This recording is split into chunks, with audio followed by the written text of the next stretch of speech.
Here we're going to show you how to do a latent variable linear growth curve model using Amos. And Amos has a handy plugin for starting us off here. So if you go to Plugins, Growth Curve Model, number of time points. For what we're going to do, we're going to have 7 time points. Click OK, and it draws all that out for us. Now this is a little bit squished. I'm going to go to View, Interface Properties. Rather than Portrait, I want to do Landscape, so that I can see things a little bit better here. But then we have to move things around a bit, select all the objects, move, and scoot things around just a bit here. Sometimes Amos behaves in interesting ways as we do this. Alright, and then I want a little bit more room between those. I'm going to deselect them all, and then I'm going to just select this one, make sure I have to preserve the symmetries on there, and then move this over. So you can see I'm getting a little bit more space between all those, just so we can see things a little bit better. Okay, now let's go ahead and we're going to get our data into here. So we need File, Data Files, and the data file that I'm going to be using is this long SEM data. It's not in long format. Long means longitudinal for this. And click OK on that. So now we're going to get our list of variables in the data. And what we're going to look at is wife marital quality over time, 1 through 7. So all I need to do is drag these into here. Wife marital quality, wave 1, 2, 3, 4, 5, 6, and 7. And so that we can see these a little bit better, I'm just going to eliminate the variable label so that it'll only display the text here, the variable name, excuse me.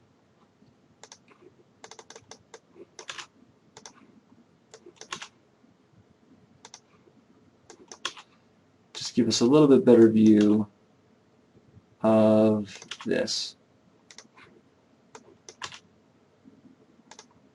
Okay, and now we have our 1, 2, 3, 4, 5, 6, 7 there. It's drawn our covariance between our intercept and our slope, the hypothesis being that likely how high we start is going to be related to our rate of change over time. If you start really low, well, you're probably not going to decrease very much. If you start really high, you're probably not going to increase very much. There might be some regression towards the mean that happens over time. Anyway, we might expect for some reason that the intercept and slope will be related, so we have this covariance here. You'll see up here all these zeros along here. That means our intercepts are constrained to 0, which they should be in a linear growth curve model, really any growth curve model. Here we have the slope, and you can see the values are 0, 0.17, 0.33, 0.5, 0.67, 0.83, and then 1.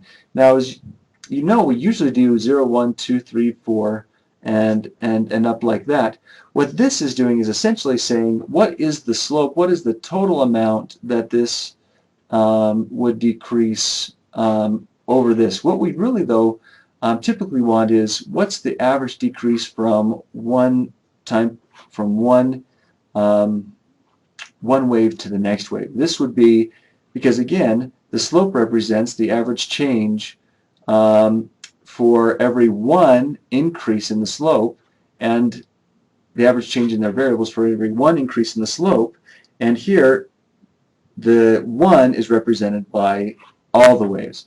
But we don't want that, so I'm going to go ahead and change these to, we already have that at 0, so we're going to have this at 1, 2, 3, 4, 5, and 6.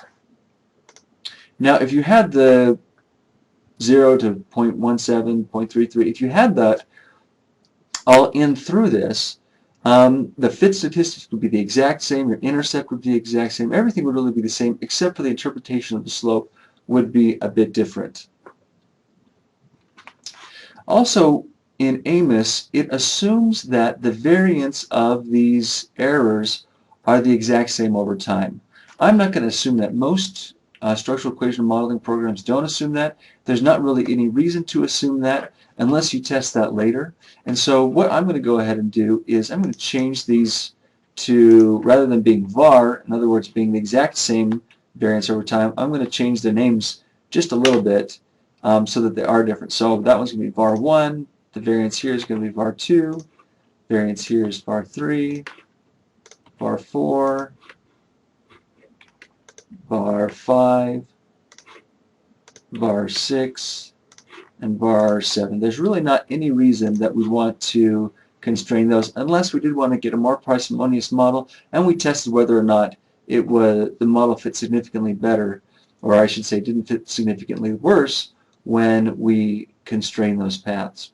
So everything's in here, everything looks good, and we can go ahead and estimate this model.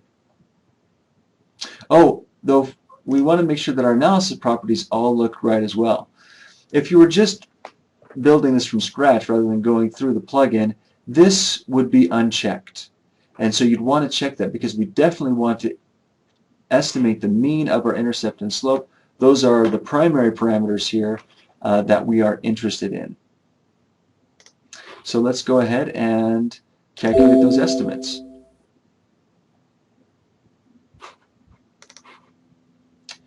This is a very interesting error and not very helpful. As you look through this, you wouldn't quite know exactly what to do. But let me tell you what to do when this happens. The problem here is that we have not saved this project. We need to save the project, or else we'll get this error. So let me go ahead and File, Save As, and I'm going to save it as AmosLinearGrowth. Save that, replace it, what's already there, and then go ahead and calculate the estimates. And now we can look at our results to see how this fit. So here we have just our basic notes for the model. One of the questions, of course, that we have is we just created this diagram ourselves. We thought that we make a hypothesis about how these 7 variables are related to each other. The question is that a good hypothesis? Does our data even fit this structure? And the first thing that we can look at is the chi-square test. And the chi-square test is a test of absolute fit. Does the data that we have fit the model that we specified? And if it's significant, if this p-value is significant, that means that our model does not fit the data. Now, we don't rely very heavily on the chi-square test at all because it's influenced heavily by sample size. And so it's not really that good a measure of how well our data fits the model that we chose. Rather, we're going to click down here on this model fit to look at a variety of different ones. We're going to choose, though, to look here at the RMSEA first, which is at 0.65. That's pretty good. It's a little bit higher than our 0.6, which is sometimes the cutoff value for that. But that looks just fine. 0.65 isn't too bad. And then we're going to go up to our CFI here, which is also another one we like to look at, very commonly reported, and that's 0.959. And we like to see that one above 0.95, and so we're pretty much good to go here. The data, the model does fit the data pretty well. Now let's look at our estimates.